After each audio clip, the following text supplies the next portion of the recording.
Hello everyone! Welcome back to Succulent Place. It's me again, Aika. So ito guys, nagdidilig ako ngayon. Succulent ko, wait lang. Ayusin ko lang yung hawak ng cam. Ayan, so dinidilig ko yung mga succulents ko. Yan. If nakikita nyo, nag-overhead ako na tawag mo dito, na pagdidilig sa kanila. Yan, para ma-wash din yung mga leaves nila. Kasi super alikabok dito sa amin. And andudungis na nila. So ayan, sinusoak ko lang sila. Once a week lang ako magdilig guys. Kaya ayan, sinusoak ko sila ng water kasi parang hindi sila matuyuan ng sobra. I mean, tuyo na naman sila and ano na talaga sila, kailangan na nila ng dilig, kaya ganyan ko sila diligan. Then para na rin malinis yung mga leaves nila and pots nila. And then after ko sila diligan, ginagawa ko naman is ini-sprayan ko naman sila ng Sevin kasi laging nagkakaroon ng milis yung mga plants ko dito sa rack na to, especially itong mga echeverias natin. Yan, favorite sila ng milis. Ayan, didiligan ko lang sila para malinis yung mga dahon nila, mawala yung alikabok, and yung pot nila linisin ko na din. Yan. So yan yung mga natin, propagation natin ng Lactea White Ghost. Hindi natin yan didiligan kasi mga kakapat ko lang yan. Wala pa yung roots. So ayan, dinidiligan natin yung mga echeveria. Ito si Sang A. Then ito yung mga aloes natin. Yan, diligan natin sila. And then yung mga tomentosa natin. Maalikabok na yung mga tomentosa natin kasi super hangin dito sa location ko. Kaya ang ang tawag nyo dito, ang alikabok ng mga plants ko, lalo dito sa rack na to, kasi nga hindi ko naman sila nadidiligan. Yung mga ROS ko kasi nadidiligan ko sila mga twice a week kasi mga graptos sila, so gusto nila yun na dinidiligan sila, and naka-open kasi sila sa elements, kaya dinidiligan ko din sila para hindi sila super matuyo kasi mahangin na nga, tas may init pa, so kawawa naman sila, kaya dinidilig ko din sila. Pero yung dilig ko sa kanila hindi kagaya nito na soak talaga na super tagal. Ayan guys, tignan nyo yung water dip ko sa kanila. Yan, sinusoak ko, ayan. Hanggang sa magganyan, and then, yan nakikita nyo ba na bumababa yung water? Ganyan yung mga soil mix na fast draining. Ibig sabihin, mabilis matuyo at hindi nagka-clog yung soil nila. So, kahit diligin ko sila ng ganyan, tomorrow sa isang araw, tuyo na din sila. And malaki din yung nagiging help ng terracotta pot natin sa mga succulent natin para maging mabilis yung pagkatuyo ng kanilang mga soil. Mas mabilis kasi matuyo ang soil ng mga succulent na nasa terracotta pot kaysa sa mga naka-plastic pot. Ayan. Ito, lang to, yung normal na saktong dilig lang kasi mga kakapat ko lang nito. Yan, ito yung si Prolifica. Ito yung mga latest haul natin kay Baby Kiss. So ito yung var apricot natin, konti lang din. Ayan, and then sakto lang para mag-moist yung nila, yung soil mix nila, para ma-encourage natin yung plants natin na maglabas ng roots. So ito, may mga crested din tayo dito, dalawa. Dito ko nilagay kasi wala na akong malagyan. Ayan, diligan lang natin sila. Ito rooted na to, kaya okay lang, kaya nadiligan ko. Ayan, if makikita nyo may bagong na siya growth. Kita nyo yung pagka-pink. Yan, and then yan, linisa na din natin yung pots nila. And then ito, may inad ako dito sa rack na to, itong side na to. Ayan, nilagyan ko ng tiles yan.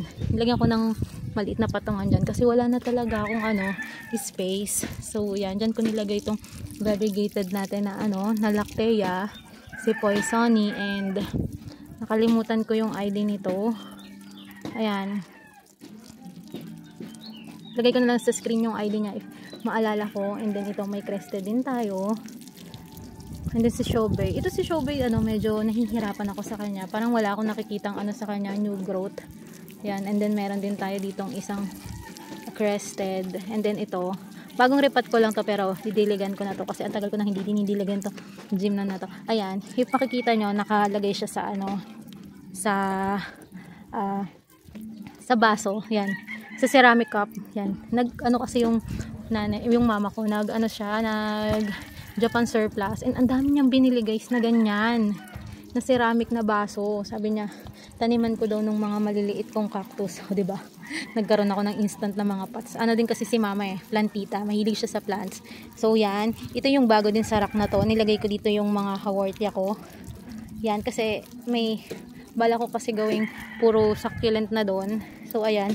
Nandito sa side na to yung mga mga haworthia ko. Ayan, and then dito na ulit tayo. Ayan, si ating cream tea. Ito ay dalawang cream tea to. Pinagsama ko na lang. Kasi, nung last time nakita ko, puro siya, milis. So, siguro, ayun nga, natutuyuan siya ng matagal. Kasi nung time na yun, medyo hindi ako nakapagdilig. Ayan, then ito, cream tea din to. Nanliit na nga yung cream tea ko. Pero okay lang. Buhay na sila. Okay na yung mga rosette niya.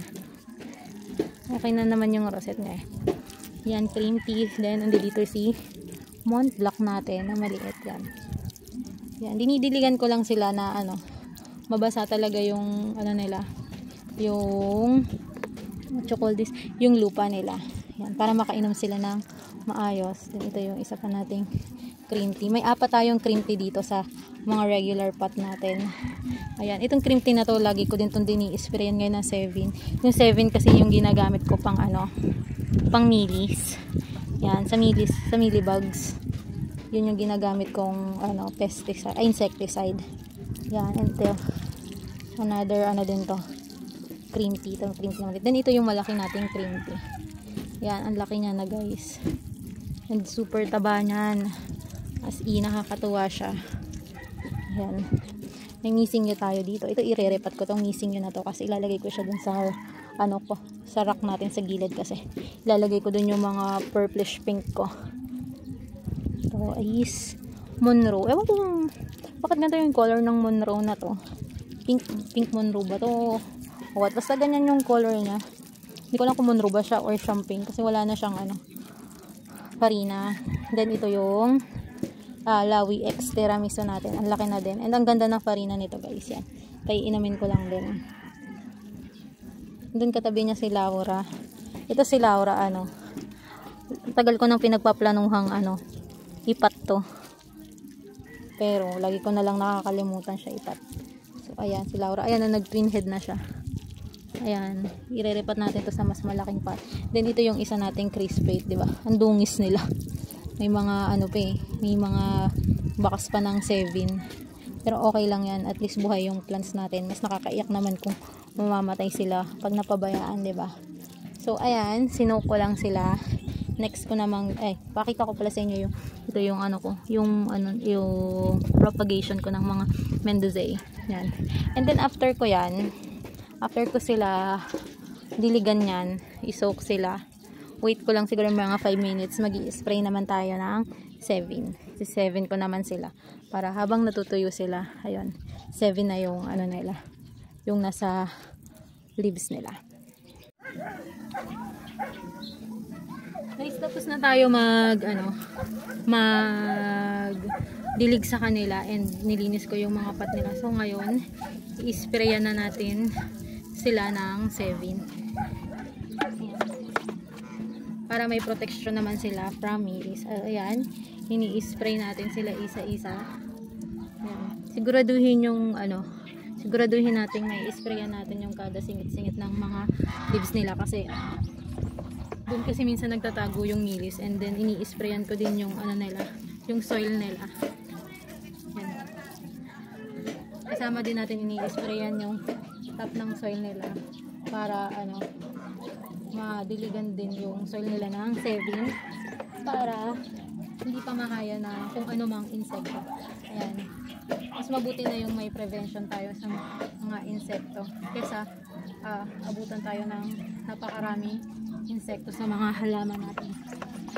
Kasi yung mga plants ko dito guys is tabi-tabi sila and nakanet sila. Ewan ko ba kung sino yung mga tago na halaman, sila yung pinupuntahan talaga ng milis. And if napapansin nyo, mostly ng plants dito sa close area ng garden ko is mga echeveria. Hindi ko sila nilalabas. May ilan nila na echeveria dyan sa labas, pero hindi ganun kadami kagaya nito kasi mostly nang nasa labas ko na naka-arrow is mga graptos talaga. And dito ko nilagay sa may cover yung echeveria. Alam niyo ba guys, nung pandemic kasi ako nag-start mag-alaga ng succulent. And ang unang ko talagang nilagaan is mga echeveria. And as a beginner na bagong nag-aalaga ng succulent, nahirapan talaga ako mag-alaga ng succulent ng time na yon. Kasi bukod sa nag-start ako mag-alaga ng tag-ulan, mga July yun so mga tag-ulan. Tapos ang nilagaan ko agad nun is mga echeveria. Nahirapan talaga ako na alagaan sila. And then marami akong soil mix na ginamit, na pinag-eksperimentohan, hanggang sa natuto ako mag-mix ng sarili kong soil mix. Kaya if bago pa lang kayo and nahihirapan kayo sa mga soil mix nyo, okay lang yan, try and try. Kasi iba't iba tayo ng ng microclimate. Maaring yung soil ko is okay sa akin and napapalaki ko yung mga succulent ko, pero sa sa area nyo is hindi. Itong soil ko is mostly organic siya, pero fast draining. So marami akong nilalagay dito na rice hull, carbonized rice hull. Pero yung carbonized rice hull ko guys is hindi yung yung hindi siya uling, yung para pa rin siyang fresh na rice hull. Kaya kahit madami akong ilagay, nakakatulong talaga siya para maging fast draining yung soil mix ko. And then din siya, may kasama din na pumice yung soil mix ko. Hindi ko tinitipid sa organic material yung soil mix ko, kasi yun yung nagpapataba ng succulent ko. Yan. So yun lang guys yung ma-share ko about dito sa soil mix ko, and then dito sa routine ko. Itong routine ko pa lang to is weekly ko ginagawa, every Monday or Sunday. Ayan, para alam ko talagang isang linggo na yung nakakalipas. Ayan, weekly ko sila inaanohan ng 7. And then sa mga graftos ko guys, mostly ang inaano ko sa kanila, kasi hindi naman sila lapitin ng milis, pero ang nagigisakit naman nila is fungus. Ang dinidilig ko naman sila sa kanila is tango. Sa susunod guys, papakita ko sa inyo yung pagdidilig ko sa kanila ng tango.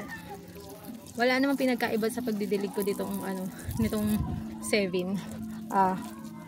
Ang ginagawa ko is nagdidilig ko muna sila ng water, nililinis yung mga dahon nila, then saka ko sila didiligan ng tango.